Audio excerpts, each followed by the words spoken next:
Global 24 News, il est 19h. Merci de nous rejoindre pour cette nouvelle édition. Tout de suite, les titres de l'actualité. À la une, les corps sans vie des martyrs de Raza déterrés les uns après les autres des décombres. Une semaine après l'entrée en vigueur du cessez-le-feu, 404 dépouilles ont été récupérées ces dernières 24 heures.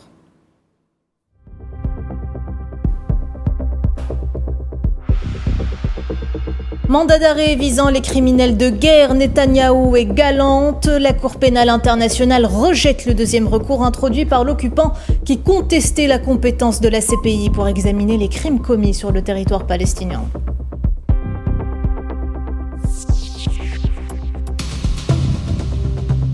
Le général d'armée Saïd Chengriha, chef d'état-major de l'armée nationale populaire, effectue une visite officielle en République de Corée pour prendre part à l'exposition internationale d'aérospatiale et de défense ADEX 2025.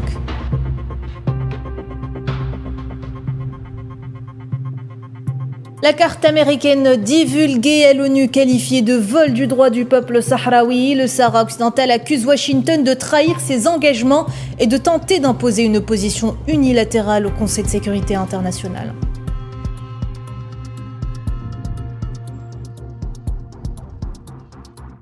Enfin, conflit en Ukraine, le président Donald Trump appelle Kiev et Moscou à mettre fin à la guerre à la suite d'une longue réunion à la Maison-Blanche avec son homologue ukrainien. On y reviendra dans cette édition.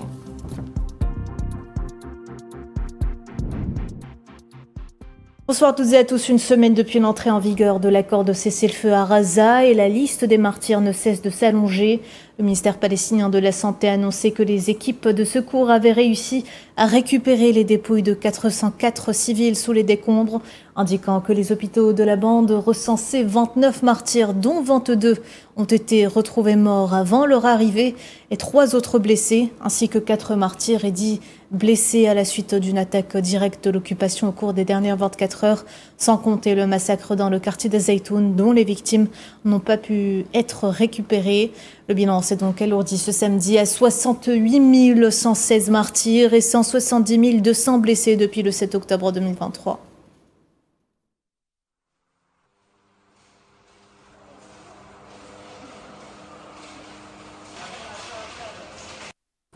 À ce propos, le ministère palestinien de la Santé a confirmé que les corps des martyrs reçus de la part des forces d'occupation dans le cadre d'un accord d'échange avaient été soumis à des tortures brutales et que certains d'entre eux avaient été dépouillés de leurs organes et bourrés de coton. Ce samedi, le comité international de la Croix-Rouge a remis au ministère la 4e série de 15 dépouilles. Il a précisé que la plupart des corps avaient été retrouvés ligotés, les yeux bandés et portaient des traces de brûlures et de tortures. Ces victimes ont été identifiées à ce jour.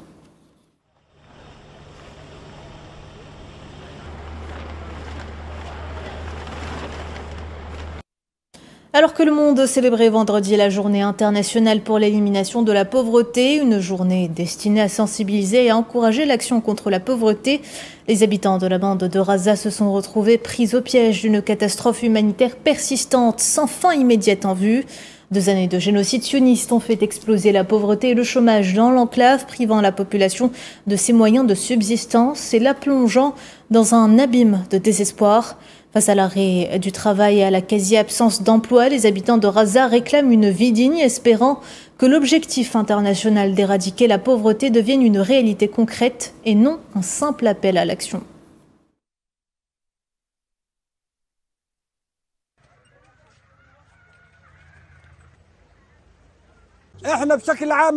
Globalement, le taux de pauvreté était d'environ 40% avant la guerre. Après la guerre, je peux affirmer avec certitude qu'il a atteint au moins 90%. Qu'est-ce que la pauvreté? Ce n'est pas seulement le dénuement matériel, c'est davantage un état de vie. Avant la guerre, nous avions des immeubles, des maisons, des fermes, des usines et des entreprises. Mais malheureusement, tout cela a disparu en un instant. Les gens n'ont plus d'emploi ni d'activité économique et donc pas de revenus. Même les salariés, qui gagnaient auparavant environ 302 $ américains par mois, ne peuvent désormais gagner que la moitié. Ce n'est pas suffisant pour couvrir les dépenses d'un seul mois et ils sont donc eux aussi devenus pauvres. Nous arrivons à peine à survivre du matin au soir, avec peut-être 20 à 30 shekels par jour. Mais cette maigre somme ne sert à rien. On ne peut rien acheter avec. C'est pareil dans toute la bande de Gaza. Tout le monde meurt de faim et souffre. Pour la première fois depuis des mois, les Gazaouis se sont réveillés sur une odeur de pain sortant des boulangeries. Après 2 ans de siège, de famine et de crise humanitaire sans précédent, le pain représente aujourd'hui bien plus que de la nourriture. C'est un signe porteur d'espoir. Sohila Kelal. Du pain en préparation à la chaîne, des images anodines pour le commun des mortels. Mais à Gaza, entendre ces machines et sentir l'odeur du pain chaud prend une toute autre dimension. Après des mois de famine, d'arrêt complet de toutes les boulangeries de l'enclave, y compris celles relevant de l'UNRWA ou bien même de l'OMS, le pain signe son grand retour à Deir el-Balah, apportant avec lui l'espoir d'une sortie du cauchemar. C'est l'une des 9 boulangeries du programme alimentaire mondial actuellement opérationnel. Nous souhaitons en ouvrir 30. Avec l'entrée en vigueur du cessez-le-feu, les organisations humanitaires travaillent d'arrache-pied pour mettre fin à la précarité, à la famine et à la malnutrition à Gaza. Même si elle reste limitée en raison des routes endommagées et de la fermeture des points de passage par les forces sionistes, l'aide humanitaire, aussi infime soit-elle, a permis la réouverture de plusieurs boulangeries en quelques jours et la préparation de quelques 300 000 pains quotidiennement dans chacune d'elles. Ils produisent désormais 300 000 pains par jour. Et c'est grâce à l'accès à la farine, au sucre, à la levure, mais aussi et surtout au carburant qui alimente ces machines. Cela démontre clairement qu'avec un cessez-le-feu, nous pouvons reconstruire très rapidement et relancer la production alimentaire en ouvrant ces boulangeries, ces cuisines, en produisant de la nourriture. À ce rythme, nous allons éviter la famine que nous avons constatée. La réouverture de ces 9 boulangeries en un temps record dans une enclave entièrement dévastée prouve à qui veut le voir et l'entendre qu'avec la volonté, la bonne foi et les efforts conjugués de tous, il est possible de sortir Gaza et ses habitants de la dévastation et de la crise humanitaire et commencer à bâtir un futur. En attendant, les Gazaouis et les organisations humanitaires font avec les moyens disponibles. Prochain objectif, la distribution d'1 million de repas par jour. Et alors que le cessez-le-feu a apporté un peu d'espoir aux habitants, l'enclave reste néanmoins confrontée à des défis redoutables, à savoir la reconstruction au milieu de destruction généralisée et de pauvreté. C'est ce qu'a déclaré Jacques Aucilier, le représentant spécial de l'administrateur du PNUD pour le peuple palestinien. Évoquant l'ampleur du processus de reconstruction, les dangers liés à l'enlèvement des débris et les difficultés logistiques de la reconstruction de Gaza.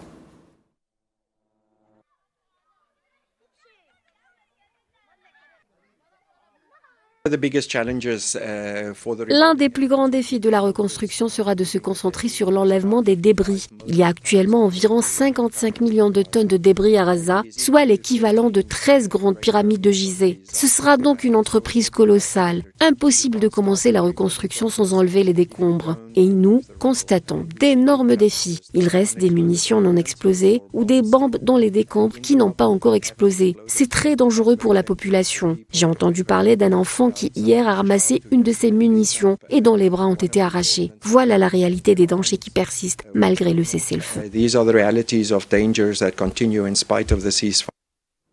De son côté, le chef des opérations humanitaires de l'ONU, Tom Fletcher, a inspecté la station d'épuration du quartier de Sheikh Radouane, au nord de Gazaville, qui a cessé de fonctionner pendant le génocide. Pour ce dernier, il est essentiel de rétablir l'électricité pour pouvoir remettre en place le système d'assainissement, un travail colossal qui les attend selon lui.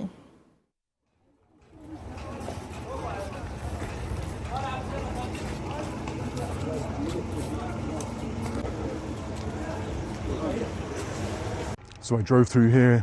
Je suis passé par ici il y a 7 ou 8 mois, alors que la plupart de ces bâtiments étaient encore debout, et j'ai constaté l'ampleur des dégâts. C'est une vaste partie de la ville, un véritable désert, et c'est absolument bouleversant à voir. C'est indescriptible. Il est essentiel de rétablir l'électricité pour pouvoir remettre en place le système d'assainissement. Nous avons un plan ambitieux de 60 jours pour accroître l'approvisionnement alimentaire et distribuer 1 million de repas par jour. Nous devons commencer commencer à reconstruire le secteur de la santé, installer des tentes pour l'hiver et permettre à des centaines de milliers d'enfants de retourner à l'école. Mais c'est un travail colossal qui nous attend. Nous le devons aux habitants de cette région qui ont traversé tant d'épreuves.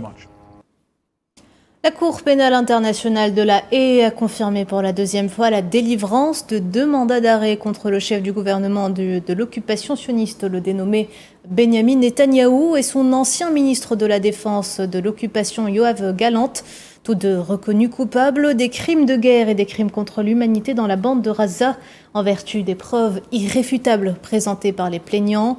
La Cour a précisé vendredi qu'elle avait rejeté le deuxième recours formé par l'occupant qui contestait la compétence de la Cour pour examiner les crimes commis sur le territoire palestinien.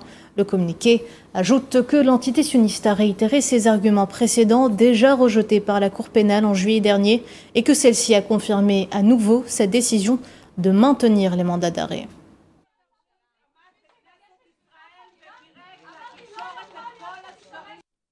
En Cisjordanie occupée, les habitants des camps de Toul-Karam et de Nour Shams ont organisé des manifestations pour demander à l'autorité palestinienne de faire pression sur l'occupant afin qu'il les autorise à retourner dans leur camp 9 mois après leur déplacement forcé. En parallèle, les familles palestiniennes déplacées à Ramallah ont elles aussi exigé à être réautorisées à retourner dans leur maison dont elles ont été chassées de force. Les manifestants ont dénoncé l'aggravation de leur situation due à la négligence dont ils font l'objet alors qu'ils vivent désormais dans les rues et dans des tentes.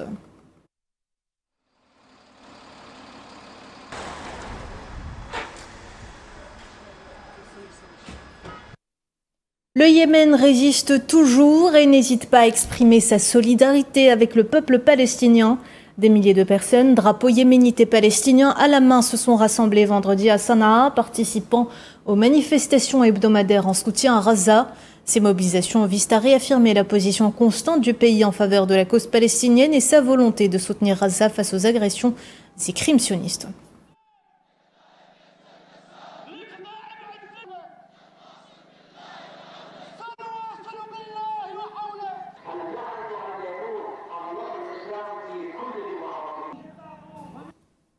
Et puis à défaut de bombarder Gaza, les forces d'occupation poursuivent leur acharnement contre le Liban.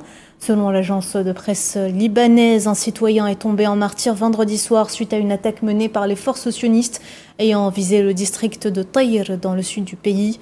Une énième violation du cessez-le-feu en vigueur conclue depuis fin novembre dernier.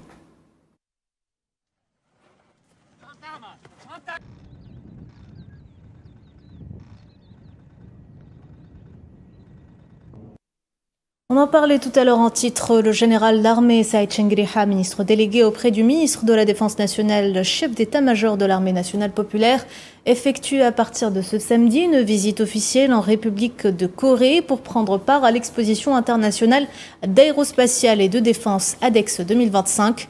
Lors de cette visite qui s'inscrit dans le cadre du renforcement de la coopération entre l'ANP et les forces armées de la République de Corée, les deux parties examineront les questions d'intérêt commun.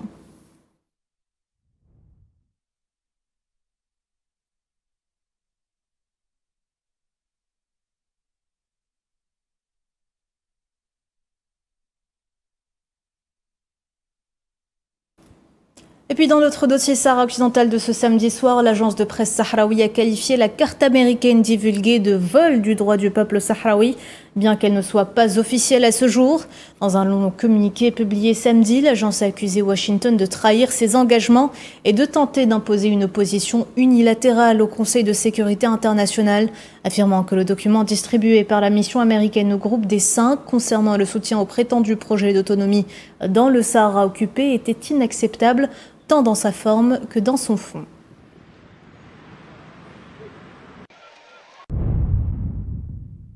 Les Sahraouis se souviennent tous que lorsque le Maroc, malgré ses nombreuses alliances, a échoué à briser la résistance du peuple sahraoui après 50 ans de guerre d'expansion, il s'est empressé de courir vers Tel Aviv et embrasser la main, reconnaissant et soumis, le faisant entrer par la petite porte à Washington, dans le cadre d'un échange entre voleurs, chacun reconnaissant au second son vol Et en effet, après avoir vendu Al-Quds et ses habitants en plein jour par le président du comité, Washington a décoré le roi marocain d'une médaille empoisonnée, une mine qu'on ne peut toucher sans qu'elle explose et tue tout le monde autour, la reconnaissance d'une prétendue souveraineté sur le Sahara occidental. C'est ainsi que l'occupant marocain s'est imaginé depuis 2020 que l'affaire était définitivement réglée en sa faveur, et cette illusion stupide a été renforcée par le fait que certaines puissances coloniales et leurs entreprises se sont précipitées pour ne pas être en reste dans le partage des ressources sahraouies composées de phosphate, de poissons,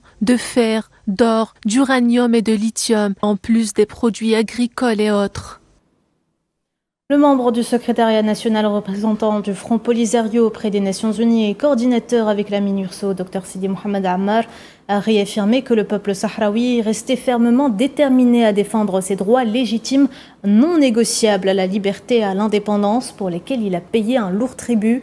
Lors d'une interview accordée à la télévision nationale sahraoui depuis New York, le diplomate a souligné que la résolution adoptée jeudi par la 4e commission réaffirme comme chaque année le cadre juridique du Sahara occidental en tant que question de décolonisation, en plus du droit inaliénable du peuple sahraoui à l'autodétermination et à l'indépendance.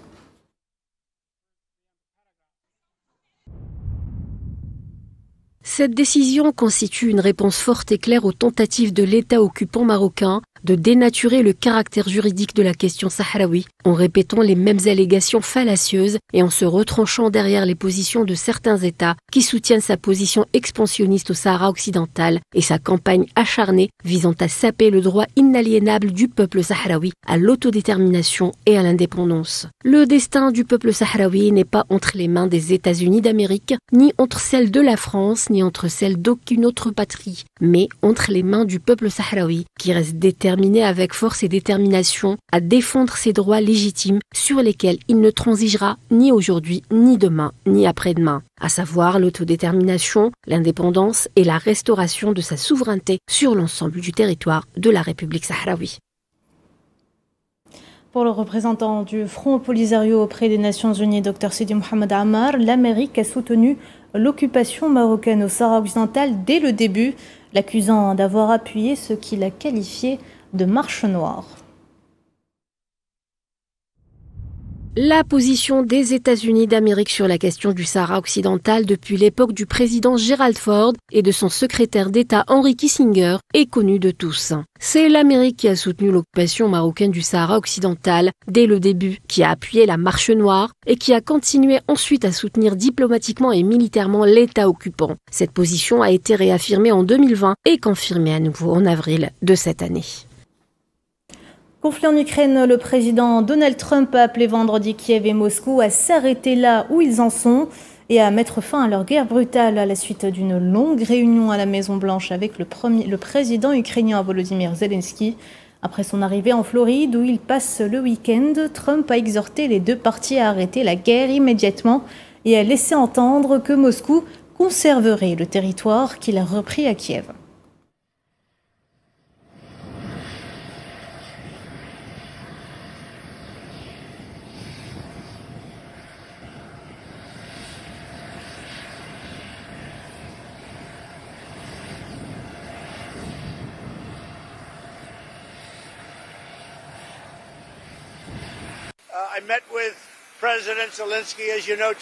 J'ai rencontré le président Zelensky, comme vous le savez, et nous avons eu une très bonne réunion. Une réunion très cordiale. À mon avis, il devrait cesser la guerre immédiatement. Il faut suivre la ligne de front, où qu'elle soit. Sinon, c'est trop compliqué. On ne comprendra jamais. Il faut s'arrêter à la ligne de front. Et les deux camps devraient rentrer chez eux, rejoindre leurs familles, cesser les massacres, et c'est tout. Arrêtez-vous immédiatement à la ligne de front. Je l'ai dit au président Zelensky, je l'ai dit au président Poutine.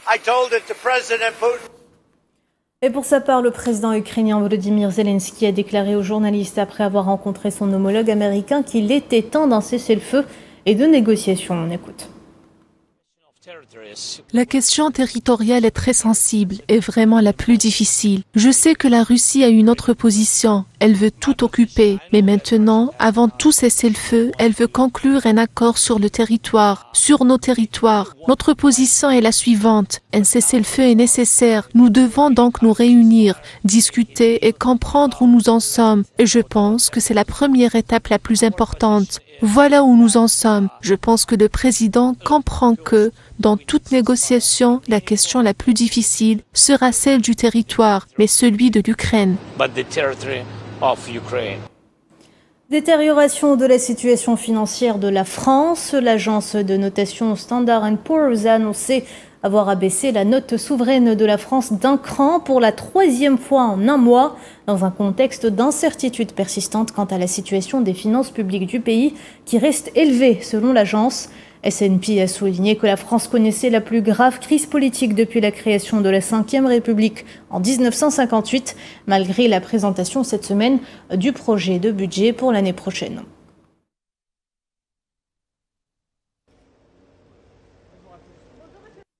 Suite à cette dégradation, le ministre français de l'économie, Roland Lescure, a appelé à plus de lucidité et de responsabilité. Selon lui, pour convaincre les agences de notation, il faut un vote sur le budget.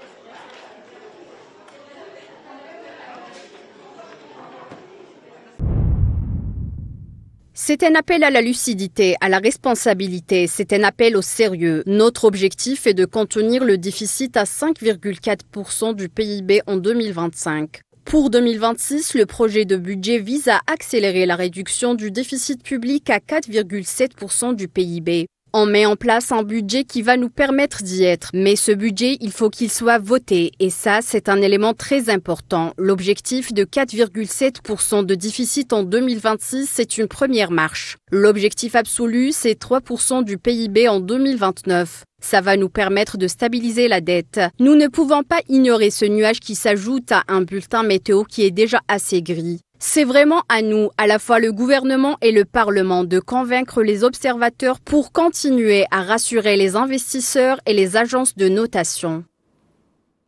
Après la rupture de leur trêve, des responsables afghans et pakistanais ont entamé ce samedi au Qatar des négociations dans l'espoir de mettre fin aux hostilités qui ont fait des dizaines de morts.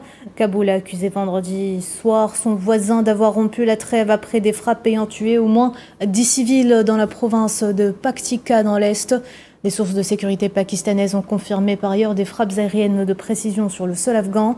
De son côté, le gouvernement taliban se réserve le droit de répondre selon son porte-parole, mais par respect pour l'équipe des négociateurs, les forces afghanes s'abstiendront de toutes nouvelles actions selon la même source.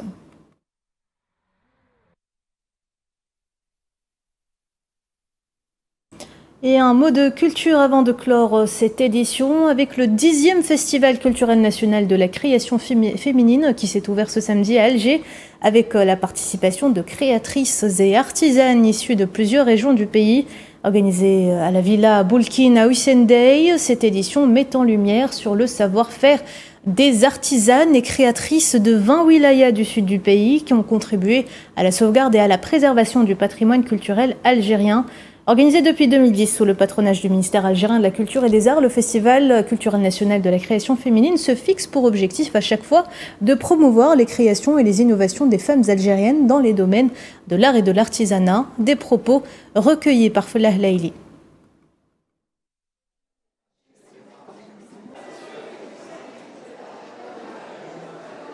C'est une occasion de... Tout à fait. La création des femmes du Sud, elles font des huiles essentielles, elles font des créations à base de cuir, la manière de s'habiller. Elles nous apprennent comment mettre tizernes ou autre chose. Et là, moi, ça me fait ma fierté et j'espère que on va dédier plusieurs festivals, plusieurs éditions parce que une seule ne suffit pas. À travers mon œuvre, en fait, je voulais mettre en avant le côté guerrier de la femme du Sud, pour mettre à l'honneur, rendre hommage, comment rendre hommage à la femme du Sud. Moi, je me suis inspirée de la culture touareg et la femme touareg a la responsabilité de transmettre donc la culture. Voilà, madame, monsieur, on arrive à la fin de ce journal. Merci de l'avoir suivi. Vous pouvez revoir ce programme sur nos réseaux sociaux ou bien en scannant le QR code qui s'affiche en bas de votre écran. L'actualité continue sur Al 24 News. Excellente soirée à toutes et à tous.